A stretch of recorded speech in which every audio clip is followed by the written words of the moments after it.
Hello, I am Quinny. Welcome to the channel, guys. In this video today, we've got one of the biggest transfers in European football to crack open. Ousmane Dembele, he's been back on the pitch, he's been getting plaudits, but Xavi's been saying this entire time, you're not for me, little guy, and it feels and it sounds like he's completed this transfer, his free agreement. He will be moving to Paris Saint-Germain in the summer. We'll be covering this from a PSG angle. We've got Jeremy Magan from Breaking the Lines podcast to discuss the implications for PSG and the feel-good factor around that camp, around this transfer. As well as I'll be looking at this in a bit more detail from the Barcelona perspective, because I feel that, you know, since Xavi's been in, the football's got better, everything's kicking on. But with the forward options, I think everyone has been really confused. Like, who's he going to actually start and stick with? Is Aubameyang going to hang about? What's going on with Adama? What about Memphis Depay, Ferran Torres? Gavi's playing left wing. All of this stuff and much, much more. We'll dive into that in the video, guys. At any point, if you do laugh, you learn, you like something, whatever, please do like and subscribe and share and retweet and all that good stuff, guys. Stay out of trouble and let's get stuck into it. If you could hit the subscribe button, I do daily videos on So Rare, everything from hints, tips and tricks all the way through to live streams and tips on cheap players to buy. That will also automatically enter you into my March giveaway. I'm giving away a rare Davy Klaassen, who's a midfielder for Ajax, and 2 limited goalkeepers. If you want to stick around to the end of the video, we'll get into all the giveaway stuff again there. Now, I'm not going to lie, when this news broke out over the weekend, it really caught me by surprise. Like, I was starting to be under the impression that maybe Xavi was giving the guy an audition, like, listen, we'll bring in Aubameyang, who you had an amazing record with at Dortmund for goals and assists combined, a little partnership, you know, and if you cut it, we'll keep you. That was the kind of vibe I was thinking, because why else, like, you know, why else would you be playing him? He's been rolling out Xavi, he's been rolling out Pedri, he's been loving playing all the young players that are around the squad. So from that angle to like put him in the shop window from a move to PSG, like, it's a free transfer. It's not as if they've been trying to get a transfer fee by putting him in the shop window. So I really don't get what they've gained, other than using a motivated player to carry them through a sticky spot or a muddy patch, you know, because Xavi coming in, replacing Ronald Koeman, and with the kind of troubles and the trials and tribulations that Barca have had over the last 12 months, they've got no money, they've lost Messi, the place is a shambles, they've changed president, etc. Any high-level motivated player is probably a manager's best friend in that instance, and that's maybe what it's turned out to be. But by it now happening, he's not going to get a new contract. Xavi's not going to keep him. He's not convinced him. He's not convincing Xavi. Then I think that now starts to tell its own story of where we can see this Barcelona front three evolving, the sort of personnel that might come in. Now, Frank Kessie signed in midfield, right, which is quite a complex transfer, to be honest with you, tactically. I don't really know where Kessie comes into this. And it really feels like Mazraoui is going to be the right back that comes in. At left back, they've been linked with Tierney, they've been linked with Tagliafico. I don't think there's a great urgency with a left back. You know, they've got Balde, one of the guys from La Masia coming through to support Jordi Alba. And with the focus on so much of these forward pieces, I wouldn't be surprised if, you know, the defence we end up with for next year for Barca is like Alba, Eric Garcia, Ronald Araujo. Andres Christensen's meant to be coming in as well. And then Mazraoui is right back. I think PKS will be his last season. Anyway, the reason that's important is once we get into these further up positions in midfield and in the forward areas, it's very clear that Xavi and Barca, and if you look at Pep's Man City in the kind of recent iteration of it, they want to have midfielders all over the pitch. They want people all over the pitch. Doesn't matter what position you played when you were growing up or coming through the academy. They want everyone on that pitch to be competent on the ball and to be playing in the same direction. And when you look at what Ferran Torres and Xavi, or Gavi, just to make it, have been doing for Barca over the last 6 months is, like Ferran Torres has played false 9, he's played left, he's played right, he's come off the bench. Gavi, he's played centre mid, he's played left mid. They've been all over the place. So it really raises a lot of questions. Dembele's out. Will Ferran Torres just come in and replace him directly, person for person on the position? I think it's very likely, right? But we've been seeing, if you watched El Clasico, Ferran Torres was amazing on the left, and he actually, like, his goal was David Villa-esque. You know, he was really, really, really good. So I can actually see a situation where maybe Ferran Torres is going to stay out left mid, maybe Gavi comes onto the right. But also, like I was mentioning earlier with the whole Adama thing, with the whole Dembele thing, Adama Traore is also there on loan. And I'm also starting to think to myself, maybe this has been an audition period for somebody like Adama to replace Ousmane Dembele. Maybe he is the replacement because he is a La Masia graduate. He's part of that Barca DNA.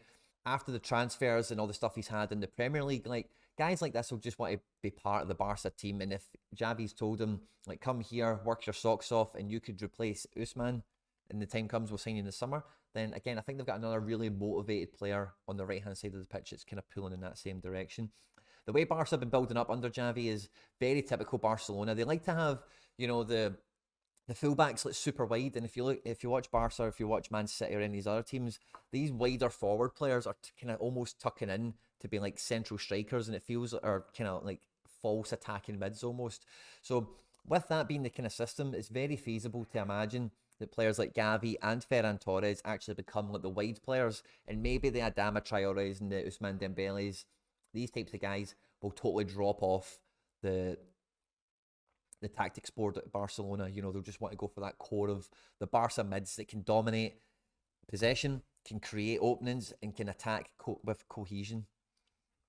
They've been linked as well. It's funny, right? Because when I think about all this, it then brings me to the centre forward, because the centre forward is going to be the man who puts the ball in the net when we're thinking about all this build-up play. But Ousmane Dembele leaving, you know, that bombing down the right, tricky winger. It feels like if they don't keep Adama, then that kind of aspect of the team will kind of fade away, and they'll be relying on maybe Mazraoui coming from Ajax to be doing that on the right-hand side of the pitch. They like their fullbacks to be doing that job quite clearly. But Memphis Depay is floating around in this. Memphis Depay could play right wing cutting in on the left. He could play left wing to deliver. But he's been deadly for Barca as a number 9, like under Ronald Koeman and in Xavi's early matches. And he doesn't seem unhappy. There's no massive rumours that he's leaving. And, you know, like he did have an injury and stuff.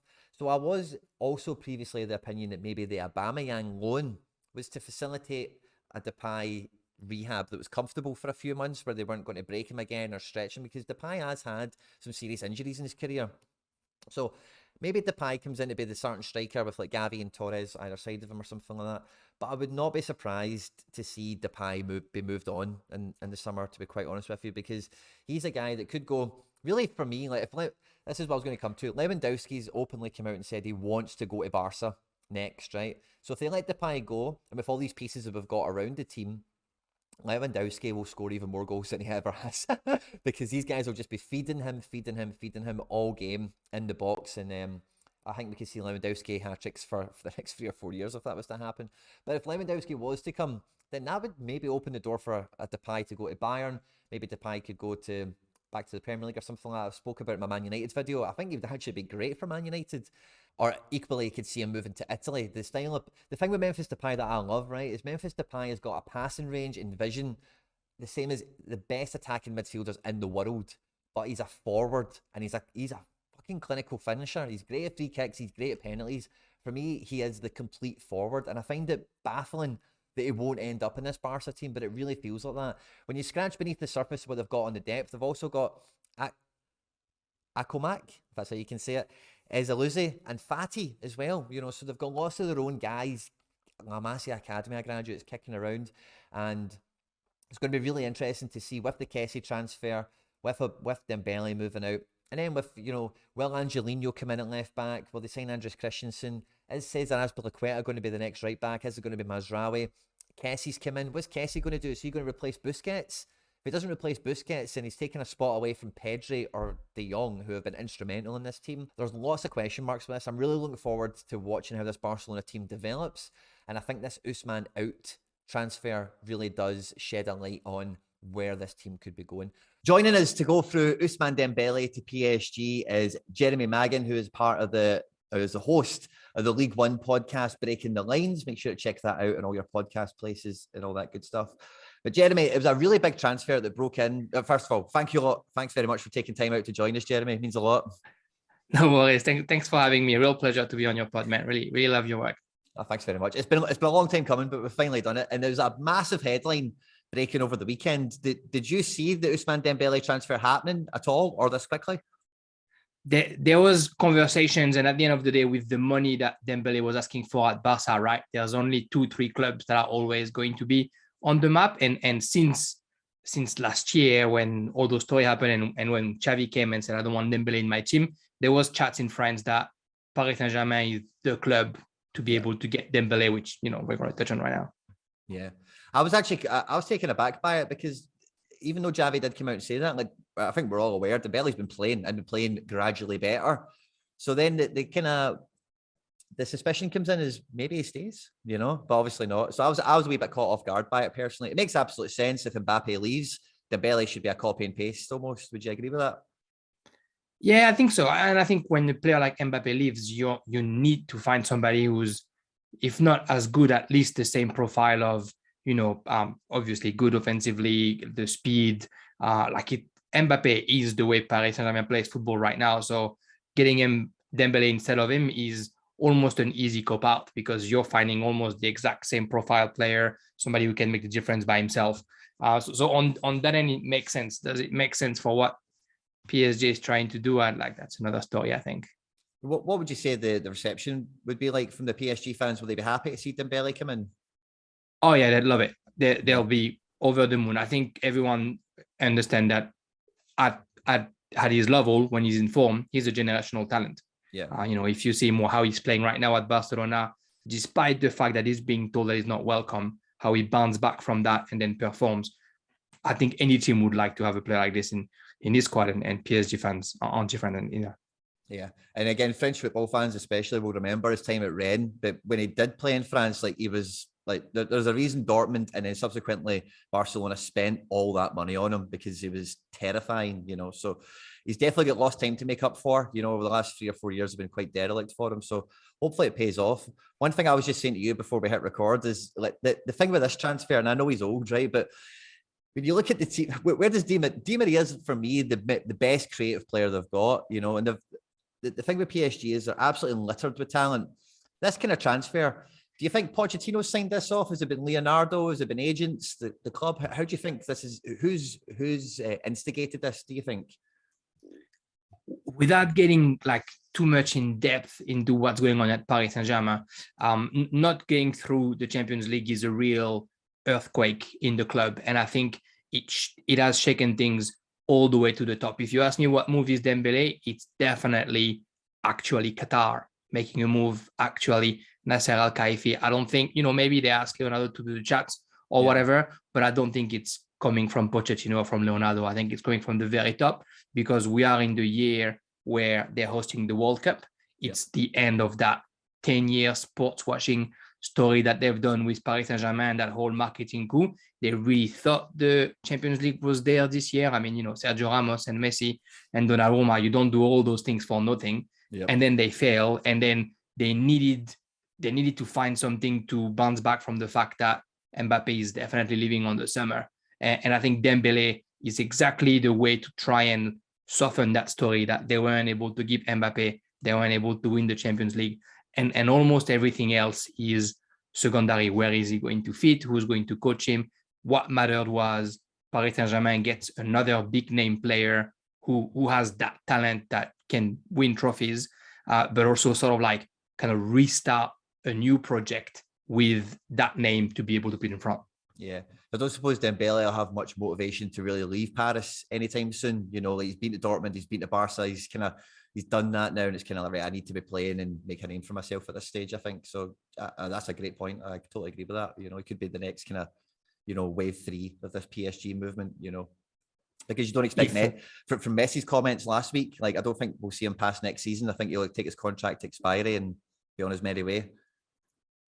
Yeah, I agree with that. And I think also I think the tough point maybe for Dembele is, if he knows anything about France, is how complicated the relationship between the clubs and the fans can be. Yep.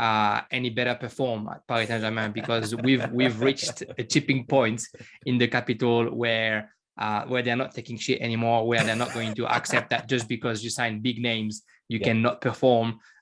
We've seen it, that whole story about them booing and whistling and jeering at both Neymar and Messi. I think they've reached that point where they're like, all right, cool, you've used the city and the club as your shopping window for so long. We need to win trophies, and not just the league. We need to win the Champions League. So I think it's an easy club to go for him, for financial reasons and the fact that he's French and all that.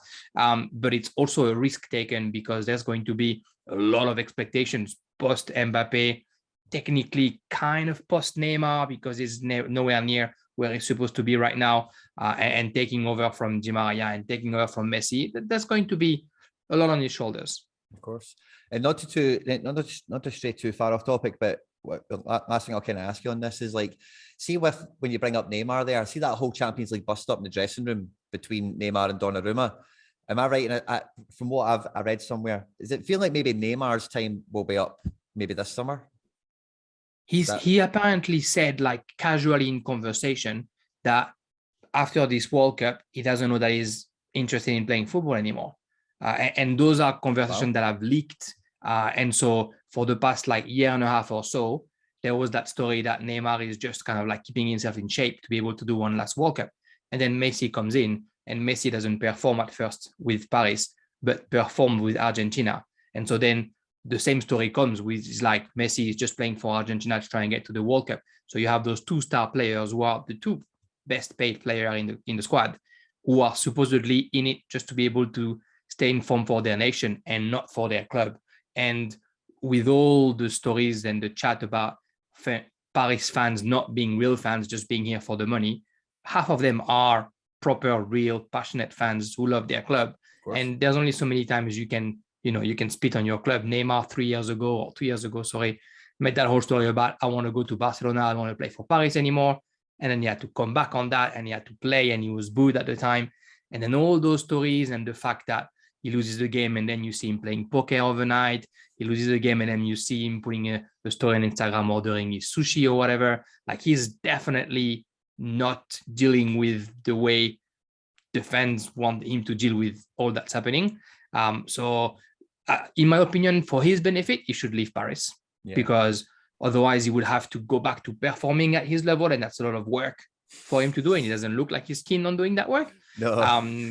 Do you know what I mean? Like, he doesn't look like he's very concerned by football anymore, despite being the genius that he is. He's got a talent that very, very few people have. So in my opinion, it's probably better for him if he goes, moves away from that, what must be like a pretty huge psychological burden. You get insulted every single week. You can't go on social media without everybody, talking shit about you and stuff like that. So I think, for his own well-being, it's probably better, and the Paris fans won't be unhappy if he goes. He's definitely enjoying being a celebrity more than a footballer at this stage, I think, isn't he? So that World Cup thing, I never actually caught that leak, so that does kind of play into that whole narrative. So that's really interesting.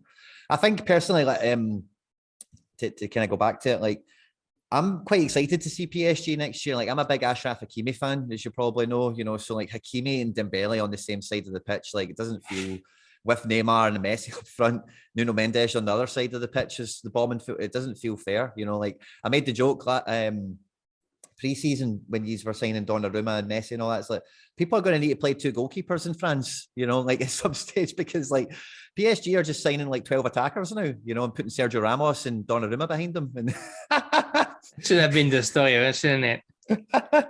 So I'm very much looking forward to that, because that could be a right side of doom, Hakimi and Dembele. I would not want to be a left back playing against them.